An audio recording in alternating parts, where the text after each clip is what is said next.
Welcome, grief. Welcome to this place. Welcome, grief. Come on in. Draw up a seat among us. Grief, you are the guest of honor. You are welcome. Oh, grief, why do you look surprised? Why do you look startled at this welcome? It's true that I locked you in the cabinet at Thanksgiving. And it's true that I stuffed you under the chair at the family gathering and sat on you. And it's true that I ran over you in the parking lot twice. It's just that the song came on and it was the wrong kind of mascara on the wrong kind of day. Grief, I'm sorry. It's just that sometimes you come and surprise me. It's sometimes you come unannounced and unexpected, and I'm just not ready for you. And so tonight I will loosen my grip and lower my hostility and welcome you here as a guest, because you are a part of me. Tonight we are open-handed, and we can be friendlier with you. Tonight we will not treat you like a stray dog at the door for the scraps left over of the meal, but you are welcome at this feast, and we ask for your forgiveness. Oh, grief, I see that you've brought all your friends and relations with you. I see you've brought your twin sisters, regret and gratitude. Sisters always looking over their shoulder. Welcome, girls, come on in. And I see that you've brought sadness. Oh, sadness, I know you so well. Come in and sit among us. Oh, grief, I see you've brought your kinsmen, rage and anger and envy. Come in. There's room for you here. You can lay your weapons down at the door. You'll have no need of them. But we accept you in this place. Oh, grief, you've brought joy. Joy, you haven't been here for a long time, and we're so glad that you showed up. No, you don't look tattered. Come in. You might have changed a little over the years, but so we all have changed. Come in, Joy, take your familiar seat. Come in, laughter. Come in, humor, both light humor and dark humor. You're welcome here to come in, all of grief's relations. Oh, you brought the baby. Oh, I was hoping you'd bring the baby. Oh, look at her. What did you name her? Oh, it's Little Hope. Oh, you're perfect, Little Hope. You are welcome. I'm so glad that you're here, but you look so small. Worrying, anxiety, just Hope look too small for you? Because she looks too small for me. You are fragile. But dear Hope, you will grow. We will nurture you here. We will hold you in grief's family, and you will grow. And you're welcome at this dinner party, too. No sitting back at the kiddie table. Hope, we'll bid a booster seat for you, because your voice is needed at this table, even though your voice is small. Oh, my beautiful friends and relations, you are so welcome here. Thank you, grief, for bringing everyone. We will listen to them this evening. Oh, and on that listening part, grief, don't be startled if any of us get up and move during this gathering. Don't be frightened away if any of us have to stand at the back or go to the washroom, even if it's a quiet part of the service together. Don't worry, grief. We're just listening to you. And we're listening and responding in the way that you've taught us, which means sometimes we need a little bit of space. And so if you see us go to the bathroom, which is at the back and towards the right and down the hall, don't be worried for us, because we're all here with you. And after this gathering, oh, grief, stay with us a little longer, because there's food and there's community. Don't worry about loneliness that's sitting in the car. She can scroll on her phone all night long. She'll wait for you. In fact, if you stay long enough, maybe she'll come in and you can introduce her to community. Oh, grief, you are welcome in this space. Through this time together, through the harmony, through the melody, through the words and memory, grief, you are cherished. You are known. You're expected, and you are welcome.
Surely God had his hand in this, as well as friends.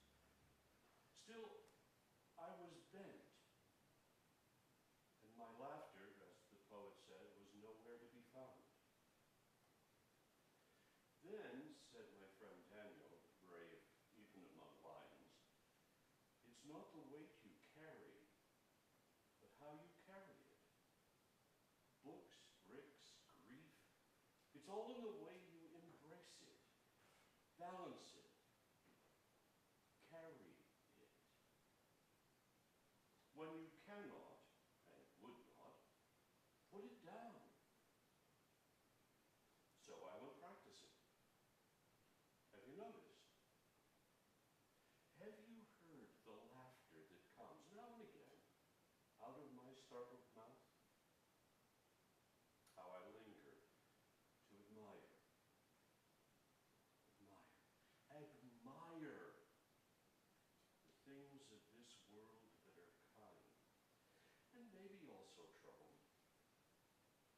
Roses in the wind, the sea geese on the steep waves, a love to which there is no reply.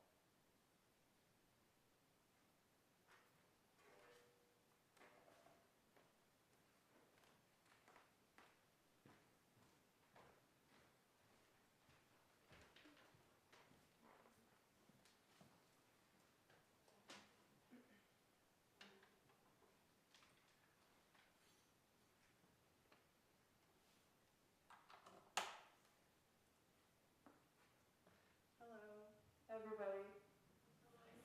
How are you?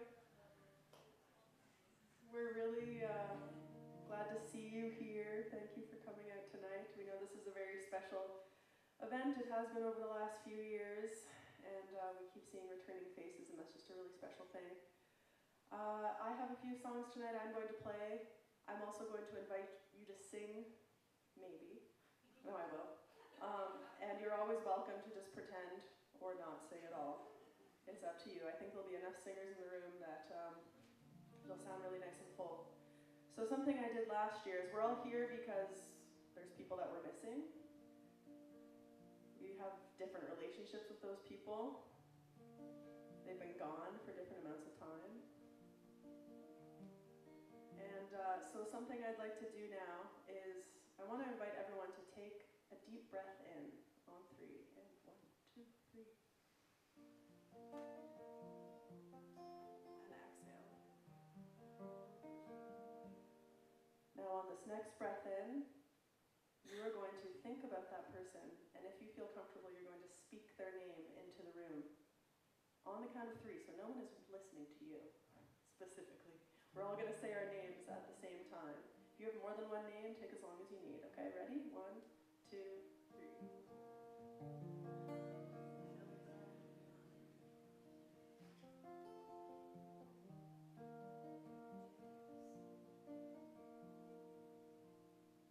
Now, your part goes like this. Ooh.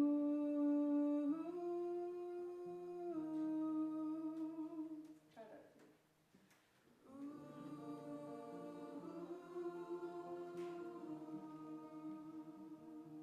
Let's do that again.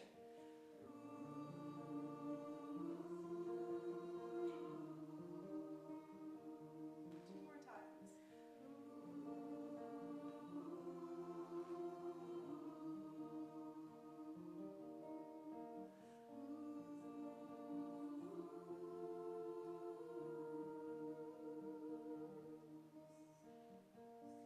How long will I love you?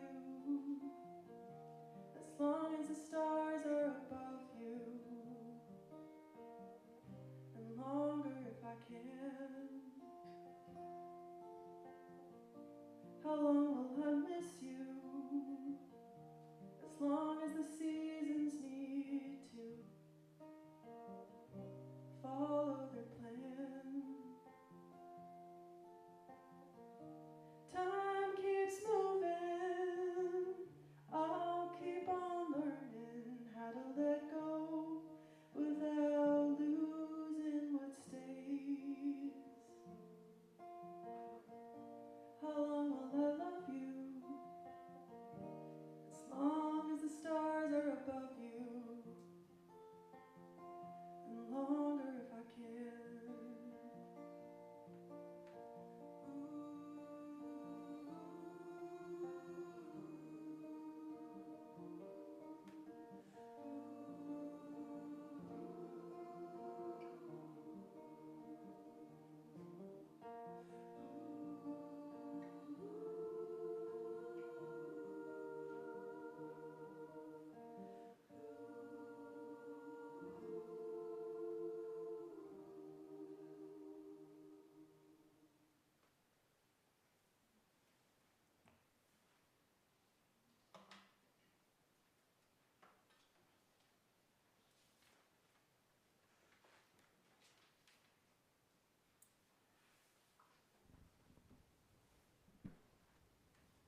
We often place our candle lighting at the beginning of our gathering as an expression of love and an invitation to those that we're thinking of this evening to bring that light into the room.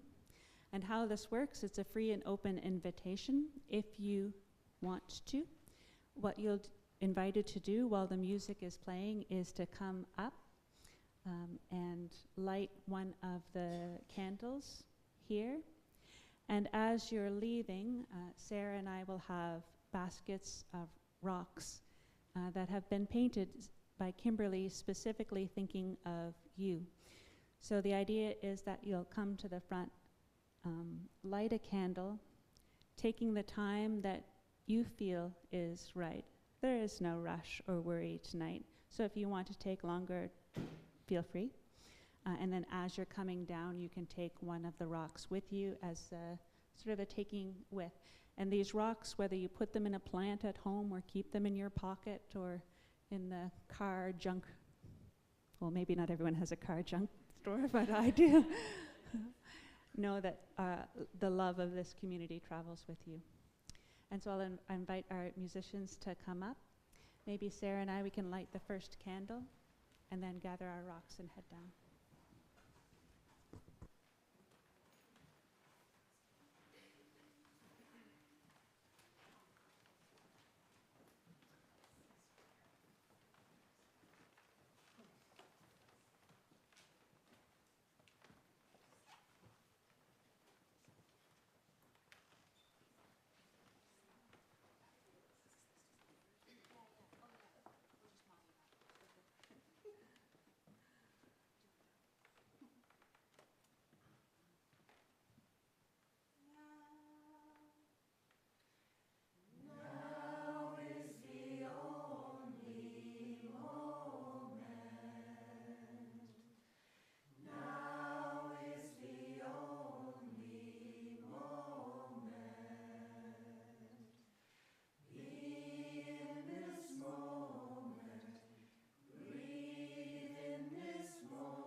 In a moment, the title singers are going to come back out to perform a piece titled All Shall Be Well.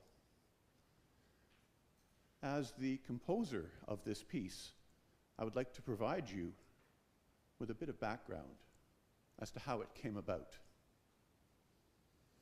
It starts back in early June of this year, when I found myself in the emergency room of Valley Regional Hospital with the provisional diagnosis of a large brain tumor. Within hours, I was transferred to the neurosurgery ward at QE2 Hospital in Halifax to be stabilized and prepared for brain surgery. Everything happened so quickly. There was little time for my wife and I and our family to emotionally, physically, and spiritually prepare. And the outcome was by no means clear nor guaranteed. Spoiler alert, I survived.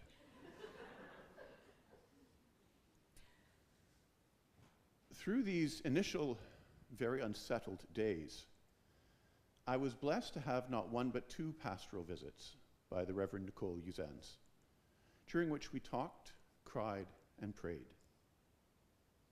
And a prayer that Nicole used was from the writings of the 14th century mystic Julian of Norwich.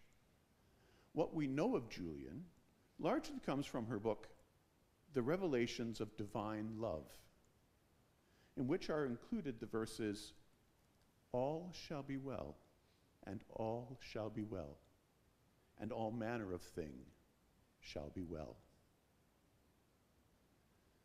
At the same time, I was cared for by the kindest and most competent group of nurses anyone could ever hope for. Understanding the seriousness and fragility of my condition, they looked after not just me, but my wife and my family also. I was surrounded by loving care. And this put me in mind of the writings of an 8th century theological scholar, which I know from many musical settings. Ubi caritas et amor Deus ibi est. Now this roughly translates from the Latin as, wherever there is love and caring, God is there. Surely the neurosurge ward was a place of love and caring. I knew deep in my soul that God was there with me. And so as I steeled myself for surgery, these ancient words from the 14th and 8th centuries gave me hope and sustained me. Awaking post-surgery was exhilarating, and I was overwhelmed with joy and gratitude. While I have very little recollection of that moment, I am told I caused great concern amongst the nurses tasked with my care, because I started speaking in Latin, reciting Ubi caritas et amor Deus ibi est. As you can imagine, after major brain surgery, this can rightfully be seen as a possible issue. Fortunately, my daughter assured them that this was not out of character, and further calmed them when apparently some liturgical German also came out. Such are the addled thoughts of the longtime church chorister. In the weeks that followed while I was recuperating, these ancient words continued to buzz around my head, and music came unbidden. A Gregorian chant was already familiar to me. Ubi caritas et amor. Perhaps you've heard it. But also, music started forming around the words, all shall be well. All shall be well. All shall be well. I became so obsessed with these two musical snippets that I was compelled to write them down. Over a brief period of time of just a few weeks, and with the dearly valued input of Mr. John Scott, a great musician and an even better friend. These two phrases took on structure to become the piece that we will sing for you shortly. Now, the piece starts tentatively with "All shall be well," but not completely sure that all indeed is well. The song later takes on strength with the introduction of the Ubi Caritas chant, becoming a bold statement of assured knowledge. It concludes with a peaceful Alleluia, Amen. So, my prayer and hope for all of you here in attendance tonight is that if you are filled with fear or worry for yourselves or loved ones, or grieving the absence of someone dear, take comfort in knowing that here you are surrounded by love and care. So surely God is here with you. And therefore, all shall be well.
What is it about June, huh?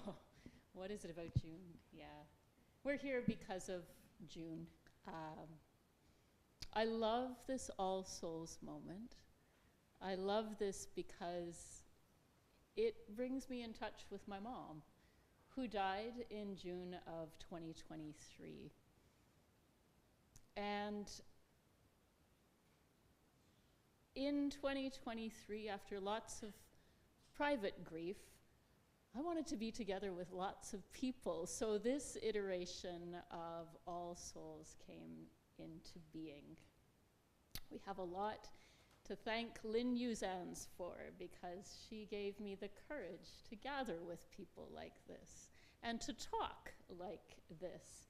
And she did that by the way she lived and also by the way she died. Dying can be hell, but it isn't that way for everyone, remarkably. I learned at my mother's side that even the end can be faced with your eyes wide open and your curiosity firmly intact. And that has led me through my grief back into my life to cherish and savor and celebrate and endure what is. Grief that leads us back into life. Wow, let's give thanks for that. 2 years ago, and even last year, I had lots to say for myself in this place. And this year, I am grateful for what others have to say and have to write, and that I can just share that with you. So tonight, I'm going to read from Andrea Gibson, who died this year, who died filled with light and filled with love. Their life inspired me, and so many others. Andrea Gibson was a poet, a spoken word artist, and something of a rock star, I gotta say. A film about their life and their dying just landed on Apple TV. It's called Come and See Me in the Good Light. I think this is pretty good light here too, actually. Anyway, but this poem is from a few years back, from 2018, and I love it because it imagines how much the soul is going to miss the body when those two are parted by death. And it says in words better than I can put together how good this life is in any body, and it reminds me to love every minute of it. So settle into your bodies, my dear ones, and savor what one day your soul will miss of this beautiful life. From Andrea Gibson, I give you Tincture. Imagine when a human dies, the soul misses the body, actually grieves the loss of its hands and all they could hold, misses the throat closing shy, reading out loud on the first day of school. Imagine the soul misses the stubbed toe, the loose tooth, the funny bone. The soul still asks, why does the funny bone do that? It's just weird. Imagine the soul misses the thirsty garden cheeks watered by grief, misses how the body could sleep through a dream. What else can sleep through a dream? What else can laugh? What else can wrinkle the smile's autograph? Imagine the soul misses each falling eyelash, waiting to be a wish, misses the wrist screaming away the blade. The soul misses the lisp, the stutter, the limp. The soul misses the holy bruise, blue from that army of blood rushing to the wound's side. When a human dies, the soul searches the universe for something blushing, something shaking in the cold, something that scars, sweeps the universe for patience worn thin, the last nerve fighting for its life, the voice box aching to be heard. The soul misses the way the body would hold another body and not be two bodies, but one pleading God doubled in grace. The soul misses how the mind told the body, you have fallen from grace. And the body said, erase every scripture that doesn't have a pulse. There isn't a single page in the Bible that can wince, that can clumsy, that can freckle, that can hunger. Imagine the soul misses hunger, emptiness, rage, the fist that was never taught to curl, curled, the teeth that were never taught to clench, clenched, the body that was never taught to make love, made love like a hungry ghost digging its way out of the grave. The soul misses the unforever of old age, the skin that no longer fits. The soul misses every single day the body was sick, the now it forced, the here it built from the fever. Fever is how the body prays, how it burns and begs for another average day. The soul misses the legs creaking up the stairs, misses the fear that climbed up the vocal cords to curse the wheelchair.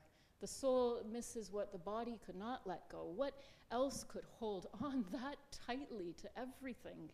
What else could hear the chain of a swing set and fall to its knees? What else could touch a screen door and taste lemonade? What else could come back from a war and not come back, but still try to live, still try to lullaby? When a human dies, the soul moves through the universe trying to describe how a body trembles when it's lost, softens when it's safe, how a wound would heal given nothing but time. Do you understand? Nothing in space can imagine it. No comet, no nebula, no ray of light can fathom the landscape of awe, the heat of shame. The fingertips pulling the first gray hair and throwing it away? I can't imagine it, the stars say. Tell us again about goosebumps. Tell us again about pain.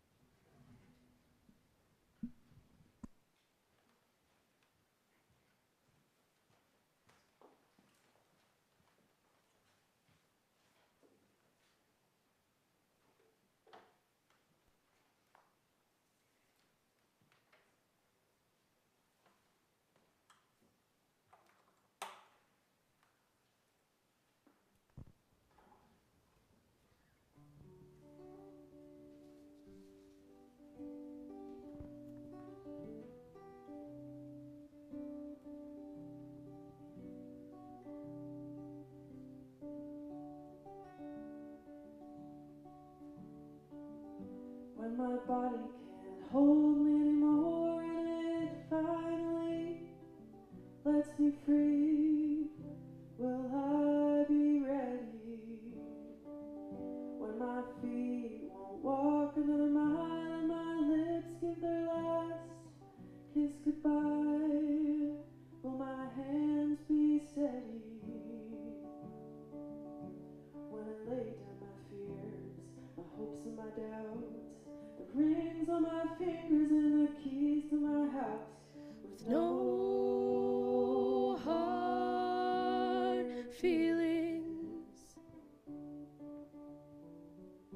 When the sun hangs low in the west and the light in my chest won't be kept held at bay any longer. When the jealousy fades away and it's ash and dust for cash and lust, and it's just hallelujah and love in thought, love in the words, love in the songs they sing in the church, and no hard feelings. Lord knows they haven't done much good for anyone, kept me afraid and cold, with so much to have and hold.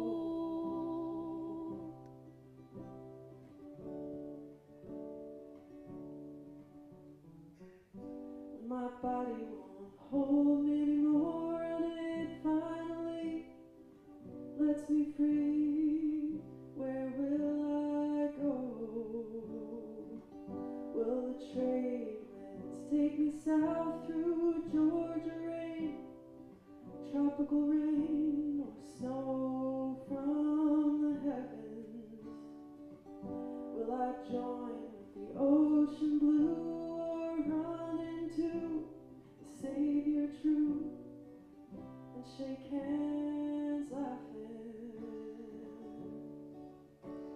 and walk through the night straight to the light, holding the love I've known all my life, and no hard feelings. Lord knows they haven't done much good for anyone, kept me afraid and cold, with so much to have and hold. Under the curving sky, I'm finally learning why it matters for me and you to say it and mean it too, for life and its loveliness and all of its ugliness, good as it's been to me. I have no enemies. I have no enemies. I have no enemies. I have no enemies.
As a retired caregiver, a one-time university chaplain, a one-time hospital chaplain, and 25 years as a military chaplain, I was often called to be with families who were visited by grief. It was a huge, huge task to take those steps across the threshold and to meet them, meet my friends, sometimes my colleagues, people who I knew well, who were in the midst of dealing with a tragic loss, often a tragic loss, particularly with military families. But this year, grief came and visited me.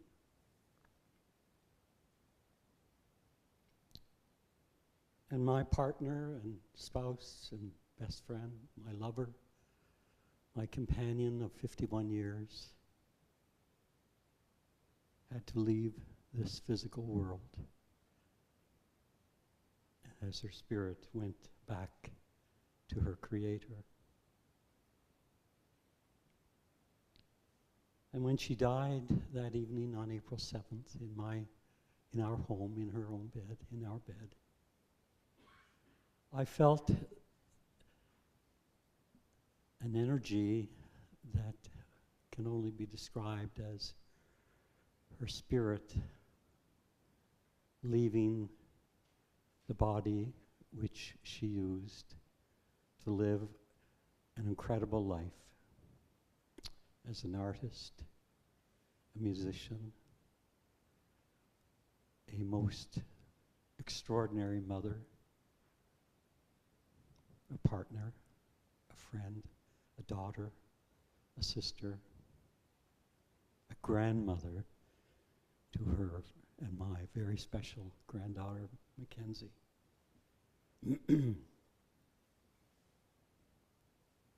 But it was time for her to go because she had suffered for 20 years. And we knew many months before that day that this was her last year. And after her spirit departed, I was lost. And Sarah knows well what I was experiencing those weeks and months after Sandy died.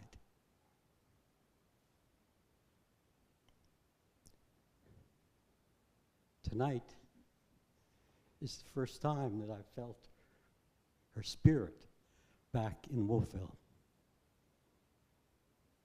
Oh, I've experienced her spirit since she died with her daughter, my daughter, and our daughter-in-law, and our precious granddaughter, Kenzie, in their home in Goshen, just south of Antigonish, in a number of places in Cape Breton, which is my home, which were very precious places to us.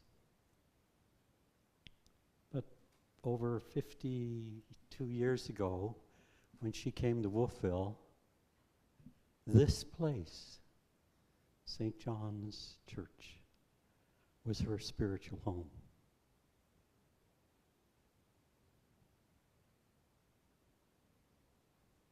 And that candle which I lit tonight was very much a recognition that her spirit is here with me and with us as we gather in the presence of the spirits of all those who we have lost, and welcome them and welcome our own grief as we're still grieving the loss of them from this physical world. So I'm thankful to St. John's, to this beautiful church, which was part of our faith journey so many years ago. And even though we've been in and out of a number of Christian churches over the last 50 years, Sandy always remained an Anglican at heart. And so to be welcomed here by Nicole and by Sarah and by the community of St. John's over the past months has been a life-giving force in my life.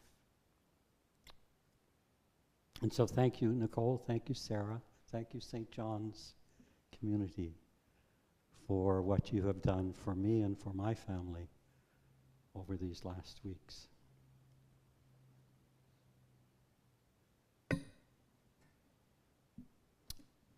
It's a poem, one called WonderReady. Come outside with me. It's so beautiful out here, and I have so much to show you, Miracle said. Her hands wrapped around my wrist, tugging gently to join her outside of my front door. I couldn't. The invisible line between being outside under the endless sky and inside with my sadness felt like barbed wire. The threshold we were standing in was like thick amber. I was stuck. I hated it when miracles showed up like this, unannounced, at my door. It was really rude. It was presumptuous. It was without any social etiquette. Miracle never could quite read the mood of the room. It was just like her to show up after I had surrendered to my despair. I'd love to go outside with you, but I can't, I told Miracle as I moved to break her hold on my wrist. Her grip was tight. Miracle kissed the top of my clenched fists she was holding on to and asked, "How come?" she asked softly. I looked at Miracle and sighed. She was now covered in blue and red butterflies. Her body was a tapestry of little wings opening and closing so deliberately. How come? What in the hell kind of question was that? How could she ask me that? Miracle knew the exact reason why I couldn't go outside with her. It was the same reason I couldn't walk out the door with her yesterday, or the countless days before that, when she showed up to invite me to go with her. She was going to make me say it out loud. Fine. I would tell her exactly why I couldn't go outside with her. Anything for her to get bored and finally leave me alone for good. Because my depression won't let me? I shouted over the sound of her drumming butterfly wings. Why? She asked. I was full on angry now. I ripped my wrist out of her hand and moved to shut the door. Miracle's foot blocked it. I looked into her eyes that had become twin sunsets. They blazed like an endless autumn. Why what? I asked sharply. Why do you keep asking your depression for permission to live your life? I couldn't find an answer to give her, which turned out was my answer. After a moment, Miracle blanketed my hand with hers again. It was so warm. I could feel her veins writing a new gospel inside of me as our wrists twisted together like pretzel knots. We spent 10 minutes crying together before she gently pulled on my hand once more, indicating it was time for us to leave. Ready to go explore this world? She asked. I was. I always had been.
So many words, so much music, so many faces, and so many choices that brought us here together tonight. All week long, I've been carrying one of these stones in my pocket, and tonight I'm carrying two of them. I noticed that when you carry a stone in your pocket, it doesn't feel so cold anymore. It's nice and warm. It's nice and warm. So I hope that there is something from this evening that you can put in your pocket that will keep you warm on this November night. And if there is something in your pocket that just won't warm up, that's still just cold and hard and the colors aren't bright enough, leave it here. We'll clean it up. As you go forth, may you be surrounded by love. May you know you are not alone. May you feel a bit of the soul shine. Should we feel a bit of the soul shine? Nice intro. There we go. I picked this song sort of as that little baby hope that Sarah spoke about at the beginning, which I just thought was so beautiful. It's a beautiful image and metaphor. We all have our own soul shine light to bring to the world, and I hope that you still let it shine, even though we're missing our people. So if you know the song, please sing along, clap your hands, dance, or get up and walk away if you need to do that too. That's also allowed. This is Soulshine. When you can't find the light that got you through a cloudy day, when the stars ain't shining bright and you feel like you lost your way, when those candle lights of home burn so very far away, well, you gotta let your soul shine, just like my daddy used to say. He used to say, soul shine, it's better than sunshine, it's better than moonshine, it's damn sure better than rain. And no, people don't mind, we all get this way sometimes. You gotta let your soul shine, shine through the break of day. I grew up thinking I had it made, gonna make it on my own. Life can take the strongest man and make him feel so alone. Now and then I feel a cold wind blowing through my bones. I think back to what my daddy said. He said, in the darkness before the dawn, you got soul shine. It's better than sunshine, it's better than moonshine, it's damn sure better than rain. And no, people don't mind, we all get this way sometimes. You gotta let your soul shine, shine through the break of day. Let's do it one more time. Got soul shine, it's better than sunshine, it's better than moonshine, it's damn sure better than rain. Hey, no, people don't mind, we all get this way sometimes. Gotta let your soul shine, shine through the break of day. Gotta let your soul shine, shine through the break of day. Thank you.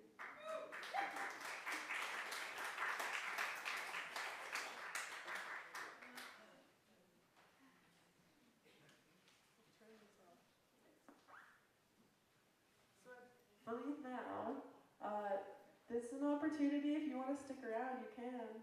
There's snacks. We also have our grief library here. You're welcome to go have a look at that. Laura and Sarah will be in the next room to talk to you about that if you're looking for any resources. And most importantly, get home safely, and thank you for coming. We hope to see you next year.